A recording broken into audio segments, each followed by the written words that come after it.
A daren nan, ta yi mafarkin wani mutum sanye da damuwa kamar rawanin sarauta. Ba da daɗewa ba, Yarima ya daina shakku, ya ce ruhi ba sa yin dariya, ba sa jin ƙaiƙayi, ba sa zubar da jini idan hannayensu sun tsage saboda aiki.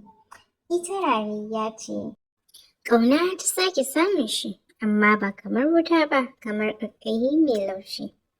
Ya gyara ta, ya siya mata abubuwa, ta koma tamkar sarauniyar Zainab. Bai faɗa mata ko wane ne shi ba, a maimakon haka ya ringa tafiya tare da ita a cikin kasuwar.